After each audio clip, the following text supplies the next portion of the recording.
sexe. Donc, on parle de sexe. Jean-Marc, il ne faut pas. j'ai rien. Non, J'ai les yeux qui. donc, Théomir Petkov, qui est psychologue clinicien, au cadre du CHU, du CHU, c'est ça, parce que c'est une structure qui est rattachée au CHU. On a dit ce que c'est que le SAPA, Centre de soins, d'accompagnement et de prévention en addictologie, structure pour ceux qui ne connaissent pas, qui sont donc publiques, dans lesquels travaillent médecins, psychologues, cliniciens, travailleurs sociaux, pour on peut s'y rendre, c'est gratuit et anonyme. Bon. Donc, il a une grande expérience dans le SAPA. Et nous avions décidé de faire un binôme avec Jean-Jacques Tisler sur la question de la sexualité chez les adolescents, toutes ces choses-là. Hein. Alors, Théomir, c'est à toi. Merci beaucoup. Alors, bonjour à toutes et à tous. Merci beaucoup de m'avoir invité. Alors, finalement, la question du sexe arrive toujours en dernier. Alors, moi, comme il a été expliqué, donc, je travaille dans un XAPA, en sachant que en fait, les XAPA, on l'a bien précisé, c'est des centres de soins d'accompagnement de prévention en addictologie. Je voulais juste introduire une petite nuance en fait, par rapport à tout mon débat. En fait, on a beaucoup parlé du rapport à l'objet. Or, la politique actuelle au niveau national en termes de soins, on est dans une logique de réduction des risques. Donc, c'est vrai que pendant des années, pendant des décennies, on était sur la question de l'abstinence. Donc, il faut arrêter de consommer le produit pour arriver avec une forme de soins. Alors, on s'est rendu compte que ce n'est pas forcément des politiques qui sont très opérantes, et donc on est parti sur une logique de réduction des risques qui est quand même qui est héritée de la question de la prise en charge des personnes toxicomanes à l'époque de l'épidémie du sida. Alors, je vous parle de cette problématique d'emblée parce que je vais essayer de faire le lien entre une problématique actuelle, d'ailleurs assez nouvelle, peut-être c'est pour ça d'ailleurs que je vais me servir d'un diaporama, parce que c'est des pratiques qui ne nous sont pas très connues, donc les pratiques de chemsex, et je vais essayer de faire le lien entre les questions liées au chemsex, donc je vais vous expliquer ce que c'est une problématique, cette pratique, et la question de l'addiction sexuelle, en sachant que ça aussi c'est peut-être une des addictions un peu à la mode en ce moment, mais qui encore fait débat, qui n'a pas vraiment une reconnaissance, je dirais, au niveau international, en termes de catégorie classificatoire, en termes de troubles addictifs. Alors, on va commencer. Donc, le chemsex, c'est un comportement d'utilisation compulsive de produits psychoactifs. On va voir que c'est des produits assez spécifiques, c'est des produits qui sont pas connus au large public. Et en fait, la définition même exclut les produits classiques dont on a quand même plus ou moins parlé aujourd'hui, donc le tabac, l'alcool et le cannabis. Donc on va parler des nouveaux produits de synthèse, un produit classique qui est aussi la cocaïne quand même, qui est utilisé. Alors il s'agit d'une utilisation compulsive de ces produits avec, dans le cadre de relations sexuelles, de rapports sexuels qui vont devenir compulsifs aussi. Je vais vous expliquer plus en détail par la suite, juste pour vous expliquer en termes un peu d'historique. C'est une problématique qui, à la base, en fait, chemsex, ça vient de chemical et sex. Donc, c'est une pratique qui, à la base, vient des pays anglo-saxons. D'ailleurs, il y aura pas mal d'anglicismes, en fait, dans ma présentation. C'est des termes qui ont été adoptés par les soignants pour travailler sur cette problématique et qui sont très utilisés aussi par les patients. Donc, ça date des années 90 dans les pays anglo-saxons. Donc, vous voyez, on est quand même, tout à l'heure, on parlait quand même des produits, des comportements qui sont très anciens, qui datent depuis la nuit des temps. La question de la consommation de produits psychoactifs dans le cadre de rapports sexuels, c'est une pratique qui existe depuis l'Antiquité. Un produit classique psychoactif, c'est l'alcool, qui permet de se désinhiber, qui permet de rentrer plus facilement en contact avec l'autre, d'arriver aussi peut-être plus facilement à avoir des rapports sexuels. Ce qui est intéressant, par exemple, L'inverse. Ou l'inverse. Ce qui est intéressant, c'est que tous les lieux de rencontre, quand même, une grande partie des lieux de rencontre, je parle des bars, des discothèques, pour des adultes, c'est quand même des endroits où, en règle générale, on consomme de l'alcool. Alors, en France, ça arrive vers les années 2000, et c'est surtout en 2010 que ça prend de l'ampleur, parce qu'on va voir, en fait, il va se produire une forme de conjonction entre plusieurs phénomènes. On pourra passer... Donc, alors, c'est un comportement qui est à la base... que ce soit donc la base dans les pays anglo-saxons et en France, c'est un comportement qui s'est plutôt répandu dans le milieu homosexuel et essentiellement chez les hommes qui ont des rapports avec des hommes. Par la suite, ça a commencé à se répandre chez les femmes qui ont des rapports sexuels avec des femmes. Et là, actuellement, la sonnette d'alarme, il y a eu quelques publications, c'est concernant tout le reste de la population, je dirais, et notamment les jeunes. Parce qu'on va le voir, les produits de synthèse, c'est des produits qui sont proches de l'amphétamine et qui sont, en termes de coûts financiers, sont moins chers que, déjà que les méthamphétamines, les amphétamines qui sont très chères, et essentiellement moins chers que la cocaïne aussi. Ce qui fait qu'en fait, ça fait des... Voilà, le cristal aussi. Ouais. Ça crée une demande. On va parler aussi de cristal net. Ça fait, dans les boîtes de nuit, il commence à y avoir déjà à la base, je ne sais pas si vous vous rappelez, il y a quelques mois, la sonnette d'alerte a été sonnée par rapport au GHB. Et là, c'est aussi les produits de synthèse qui sont aussi un peu dans le viseur des autorités publiques. Sachant que la question du chemsex, ça fait partie, il y a eu un rapport qui a été édité par le professeur Amin Benyamina. Cette année, il a été édité à la demande du ministère de la Santé. Donc pour vous dire quand même que c'est un phénomène qui prend de l'ampleur et qui est pris au sérieux par les pouvoirs publics. Alors, qu'est-ce que c'est le chemsex donc globalement, on pourrait passer à la diapositive suivante. Alors, en gros, je vous ai dit, ça a pris de l'essor vers les années en 2010, en tout cas en France, parce que ça coïncide aussi avec l'arrivée sur le marché des sites de rencontres, alors qui sont essentiellement orientés vers la population, vers le public homosexuel, mais pas uniquement. C'est des sites de rencontres qui permettent de rencontrer des personnes de façon géolocalisée. Donc c'est des outils numériques qui permettent de rentrer en contact avec des personnes et d'échanger des informations et avoir une possibilité de rencontre assez immédiate. Alors, en même temps, ça repose aussi sur la question de la pornographie. Parce que déjà la pornographie en termes de support d'excitation, et c'est de façon individuelle, et c'est aussi un peu le contexte de ces rencontres, parce qu'on va parler de rencontres, j'introduis aussi la question du collectif.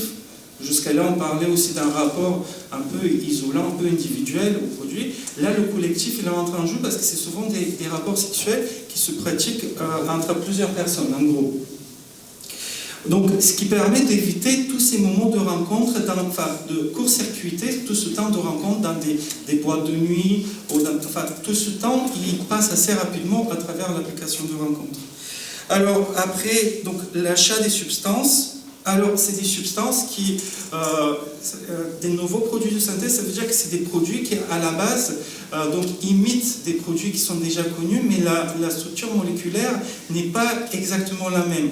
Donc, on va faire comme si, ou même, on va renforcer certains effets. Donc, derrière, vous avez des laboratoires chimiques, en fait, clandestins, en fait, qui produisent ces produits.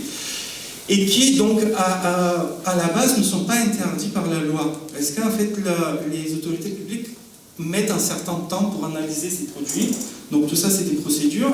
Et le temps d'analyser, de classer ces produits en tant que stupéfiants, mais du coup, la molécule, elle est assez rapidement remplacée par une autre molécule où on change. Alors, je ne suis pas expert en chimie moléculaire, mais on change la structure moléculaire légèrement pour que ça passe de nouveau en dessous des radars des autorités. Alors, donc, c'est des produits qui sont commandés sur Internet. On n'a pas allé sur le Darknet. Enfin, moi-même, j'ai fait l'expérience. Je n'ai pas commandé parce que c'est jamais... mais de l'ensemble de mes patients, il y a un seul qui a été à un moment donné interrogé par les douanes, parce qu'ils sont tombés sur... En fait, c'est des produits, en règle générale, les plateformes qui vendent ces produits sont basées aux Pays-Bas. Donc, de tous mes patients, j'en ai un seul qui a été une fois interrogé par les douanes, parce qu'ils étaient tombés justement sur le produit, on l'avait envoyé le produit. Alors, donc, là, il y aura cette consommation de produits. On va expliquer, c'est une polyconsommation parce qu'il y a plusieurs produits qui rentrent en jeu. Il y a une réelle recherche de sensations, donc avec des échanges en communautaire sur des sites spécialisés qui permettent d'échanger sur les effets des produits, sur les dosages, parce que c'est des produits qui sont assez forts en termes d'effets, et donc les dosages sont... c'est important de bien les doser. Pour éviter aussi tout problème, finalement, toute difficulté, enfin, de l'ordre de tout problème physique, finalement. Parce que ce qui est paradoxal, j'allais vous le dire tout à l'heure, moi, mes patients, enfin, une grande partie de ces patients qui pratiquent le chemsex, ils ne boivent pas, ils ne fument pas, ils font du sport. Donc, ils ont une vie qui est plus saine qu'à la mienne. Si on exclut ces parties sexuelles, donc j'en viens du coup à la dernière composante de mon schéma, ça s'appelle des marathons sexuels. C'est pas pour rien qu'on appelle ça des marathons sexuels, parce que c'est des rapports sexuels en groupe qui peuvent durer entre 48 et 62 heures. Donc c'est des rapports sexuels qui durent dans le temps. C'est des rapports où justement le groupe il se renouvelle, parce que donc c'est pas les mêmes. Il y a des personnes qui partent, il y a des personnes qui arrivent, mais il y en a certains qui peuvent rester tout ce temps, sachant que la particularité, là je rentre un peu dans le détail, mais en fait c'est des produits qui sont tellement forts qu'ils inhibent chez les hommes, ils inhibent l'érection. Donc ce qui fait qu'en fait, une grande partie de ce marathon sexuel, ça va passer par des câlins, par des gestes, il y a des actifs, il y a des passifs, et donc les personnes qui vont être actives vont prendre des produits pour stimuler l'érection. Viagra, voilà, et après, quand même, après la redescente, elle est assez difficile. Ce qui fait que les personnes auront tendance à prendre des benzodiazépines, parce que vous imaginez qu'après 48 heures ou même 24 heures sans arrêt, alors les personnes s'hydratent, mais ils ne mangent pas beaucoup. Donc à un moment donné, il y a un épuisement physique et il y a aussi un épuisement psychologique. Alors, cette pratique, pour l'instant, au niveau des pouvoirs publics, elle est abordée du côté de la question de la santé sexuelle. D'ailleurs, elle a été introduite dans la stratégie nationale de santé sexuelle, car ce qui est préoccupant, c'est... Alors, en fait, il y a différents... Enfin, en gros, on va dire qu'il y a deux types de populations. C'est très, très, très simpliste ce que je dis, mais il y a les personnes qui sont séropositives et qui sont sous thérapie. Donc, c'est des personnes qui sont indétectables au niveau du virus de VIH, et probablement, vous le savez, ils sont plus contagieux. Et d'une certaine façon, le traitement les protège. Et il y a les autres qui sont séronégatifs et qui vont prendre un traitement qui s'appelle la PrEP. Donc, c'est un traitement de pré-exposition.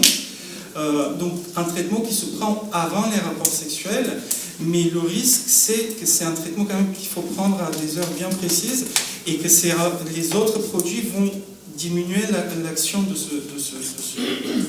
cette molécule, ce qui fait qu'elle ne va pas avoir ses effets optimaux et préventifs, et donc ce qui fait qu'il peut y avoir des personnes qui se contaminent. Et au-delà de ça, donc, pour vous expliquer qu'en fait, c'est des pratiques qui se pratiquent sans le moyen de prévention le connu, qui est le préservatif. Donc, qui font appel peut-être aussi à ce qu'on appelait pendant l'épidémie du sida, on appelait les pratiques bareback, peut-être que vous avez entendu parler, qui étaient des pratiques donc sans protection entre personnes soit des personnes qui étaient séropositives, soit des personnes qui s'engageaient dans ce risque d'avoir des partenaires dont ils ne connaissaient pas la sérologie. Alors, donc tout ça, et en dehors de ça, il y a toutes les autres infections sexuellement transmissibles, donc, et notamment ce qui inquiète, c'est aussi les hépatites.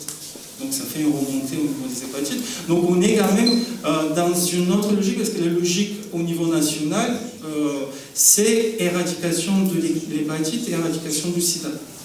Or, qu'on se rend compte qu'en fait, il y a, quand on parle de l'hépatite, même on nous dit, on a épuisé, les médecins disent, on a épuisé les patients français, donc on va traiter les migrants. Donc pour vous dire que, voilà, alors que là, il y a quand même comme un rétropédalage à travers ces pratiques. Alors ça pose la question aussi des conduites ordonniques, probablement, en sachant que ce n'est pas aussi net à trancher, parce que comme je vous ai dit, en dehors de ça, il y a quand même un mode de vie qui est plutôt bien organisé. Alors juste une petite parenthèse peut-être pour les produits, si on peut passer à la diapositive suivante, je ne sais pas combien de temps il me reste. Je perds toute notion.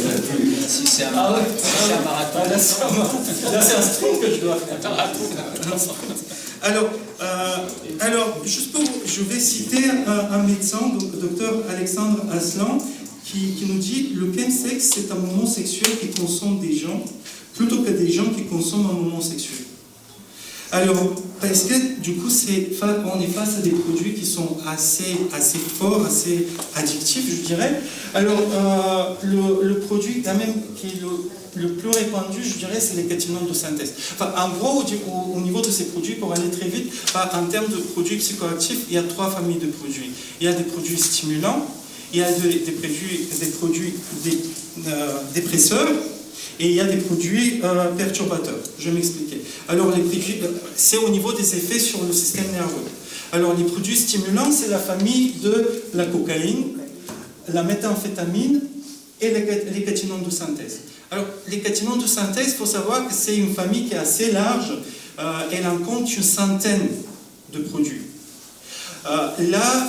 Une des plus connues, à la base, c'était la méphédrone, qui a été interdite en Angleterre en 2008, qui a été remplacée par la 3-MMC, qui vient d'être interdite par les Pays-Bas. Et donc, déjà, on a des propositions sur les sites de 3-CMC, qui est présentée comme l'héritière de la 3-MMC, mais en mieux.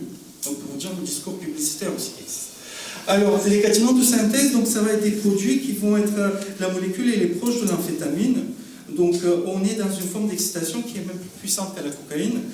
Et donc, on est dans une sensation une sensation d'euphorie, une sensation de bien-être, des sensations empathogènes, c'est-à-dire ça va renforcer l'empathie envers l'autre, la fusion. Les patients parlent souvent de fusion avec le groupe.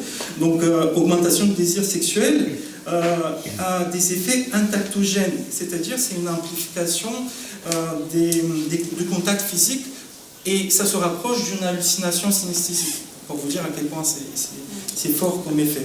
Alors, il y aura la question aussi de l'endurance, donc c'est d'où les marathons sexuels dans cette excitation. Alors, avec ces produits, du coup, on a dit les stimulants, mais on va utiliser aussi en même temps, pas en simultané, un peu plus tard, on va rajouter du GHB. Alors ça, c'est des produits dépresseurs, donc des produits qui vont être un peu plus apaisants.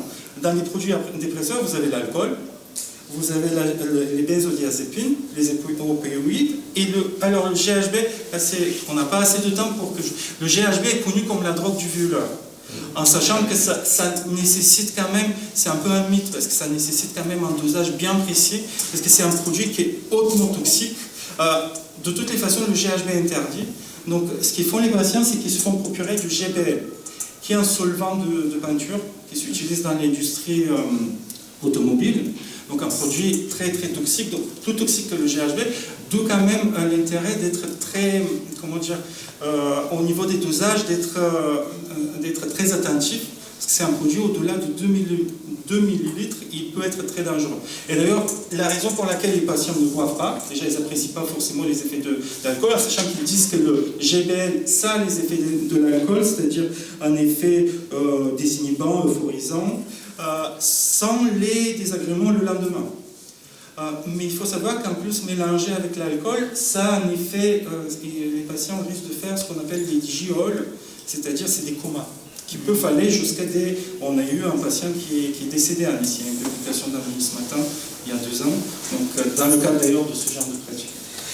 Alors, et juste pour ajouter, du coup, les perturbateurs, ça va être des produits qui vont agir sur le cerveau, qui vont produire un état quasi hallucinatoire. Tout à l'heure, on parlait de la mescaline. Là, c'est notamment la kétamine, la MDMA, qui va être donc, ça c'est plus des pratiques, enfin, là ça reprend, c'est des données qui sont issues de rapports Chemsex, donc ça reprend globalement tous les produits. Moi, mes patients, essentiellement, ce qu'ils vont consommer, ça va être des catinones de synthèse et de GHB, de la cocaïne. Ça, c'est essentiellement les produits. Et les poppers qui font partie un peu de... pour créer l'ambiance. Donc, voilà, pour créer cet effet aphrodisiaque. Alors... c'est fini. D'accord. Ok, juste en conclusion et en ouverture, du coup, au débat. En fait, ce qui m'intéresse, moi, dans mes recherches, c'est d'ailleurs, ça s'est cristallisé un peu en travaillant avec les collègues dans le cadre de ce colloque, c'est la question de, moi, les patients qui viennent au XAPA, comme on a bien précisé, c'est un service d'addictologie. Donc, c'est pas tous les patients qui acceptent volontiers d'aller dans ce genre de structure parce qu'il y a beaucoup de stigmatisation, parce qu'on a des patients qui sont dans d'autres types de comportements, qui sont aussi dans des situations de précarité sociale et financière. Alors moi, pour vous dire que moi, au niveau de ça touche un peu les personnes de tout âge, et moi, essentiellement, les personnes qui viennent me voir, c'est des personnes, la moyenne d'âge, elle est entre 50 et 60 ans. Donc, les plus jeunes, j'espère que la porte d'entrée, ça va être les CGID, qui sont des centres de santé sexuelle. D'ailleurs, pour vous dire, si jamais vous êtes intéressé, j'ai amené des plaquettes, aussi bien du XAPA que des CGID, de toutes les structures, pas les produits, parce que j'ai pas accès. Alors, en fait, l'hypothèse que j'avais un cas clinique, mais je ne pourrais pas vous le présenter, c'est la question de... donc, toutes ces personnes, en fait, pour la plupart, ils arrivent et ils me voient, et souvent, ils se posent la question, en premier entretien, ils se posent la question de la sérologie, me disent, je suis séropositif, je suis indétectable. Donc, au début, je prenais ça, voilà, je le notais, mais en fait, je me rends compte qu'en fait, c'est quand même une problématique qui est assez vite écarté de l'entretien, de travail clinique. Et c'est par la suite que les patients reviennent sur le moment de la contamination. Il faut savoir que des patients qui ont actuellement entre 50 et 60 ans, c'est des patients qui, pour la plupart, ont été contaminés à l'époque de l'épidémie du sida et qui ont vécu quand même un psychotraumatisme parce que pour une partie, ils ont été contaminés avant l'arrivée de la trithérapie. Donc il y avait cette angoisse de mort. Ils ont perdu des proches. Alors, il y a donc la contamination du sida et il y a aussi le rapport à l'entourage familial. Pour la plupart, ils ont été rejetés par leur famille lorsqu'ils ont déclaré leur homosexualité.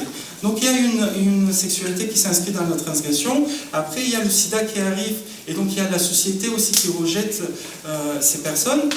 Et je trouve que, je fais mes investigations, mais je trouve que dans la littérature, il n'est pas très abordé la question de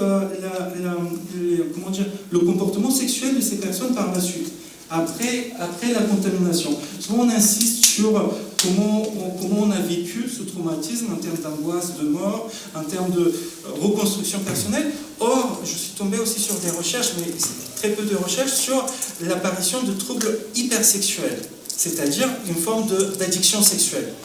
J'ai un patient, le patient dont je voulais vous exposer la situation, en fait, les patients m'expliquent cette période en me disant, en fait, il y avait un terme qui était je suis plombé. Je suis plombé, ça veut dire j'ai attrapé le sida. Alors, or, je suis plombé, ça veut dire je suis aussi touché par une arme à feu. J'ai cherché ça m'a interpellé cette formulation. Et en fait, c'était une forme de fatalité. À quand mon tour? Des questions? On a appris des tas de choses. Ah oui, oui, Agnès. Moi, j'avais une question sur le milieu social. Est-ce qu'il y a une certaine homogénéité du milieu social concerné ou pas du tout? Alors, c'est très intéressant parce que justement, c'est très hétérogène en fait. On va dans... En fait, il y a de la littérature qui commence à être publiée. Il y a eu un documentaire, Chemsex, donc qui a été tourné en Angleterre. Et en fait, il y a un des patients qui s'exprime à un moment donné. Il dit en fait, mais c'est un jardin d'Éden où vous allez voir au même endroit le banquier et la personne qui aurait ça. Donc, il y a plus de barrières en fait. Il y a une forme de mélange en fait, entre les personnes. Parce que ces substances coûtent très peu cher aussi. Il y a la question du coût et il y a la question effectivement de l'excitation. Il y a de nouveau, on revient sur la question de la communauté finalement. Il y a aussi cette appartenance à la communauté. Et relié, si je peux me permettre, par une culture matérielle. Il y a bien des objets, des choses, des techniques pour ingérer, pour mesurer les quelques rituels. Eh oui, mais quand je parle de réduction des risques, il faut savoir que c'est pas. D'ailleurs, les patients ne sont pas forcément dans l'autodestruction. À la base, c'est quand même une pratique qui est là pour procurer du plaisir. Vous pouvez avoir dans des soirées, en règle générale, ce qui est le mieux, c'est qu'il y ait quand même, comment on appelle ça, le capitaine Sam pour l'alcool, celui qui conduit, c'est celui qui ne boit pas. Mais là, vous avez celui qui observe le matériel d'injection, celui qui observe qui ne consomme pas. Donc, non, il peut y avoir des garde-fous. alors, il faut qu'on passe à Jean-Jacques, parce que sinon on passe la nuit. Alors, une question, allez. Non, je veux savoir quand est-ce que le sujet pense d'avoir une addiction sexuelle et pas une promesse sexuelle. Quand est-ce qu'il pense qu'il y a une maladie là? Il faut savoir que dans l'addiction sexuelle, je n'ai pas eu le temps de développer, mais l'addiction sexuelle, il n'y a pas de plaisir dans l'addiction sexuelle, il n'y a pas de prouesse sexuelle. Moi, le patient dont je voulais vous parler, quand il a été contaminé, c'était 10 rapports par jour dans des endroits anonymes. Il se cachait, donc il voyait pas. L'autre ne voyait pas son visage, lui il ne voyait pas, et il finissait en pleurs à la fin de la journée. Dans l'addiction sexuelle, c'est vrai que c'est un peu les médias qui nous renvoient cette image de c'est très à la mode, c'est des stars et tout. Mais non, je crois que les vrais addicts sont vraiment dans la souffrance. C'est plus triste qu'il n'y paraît.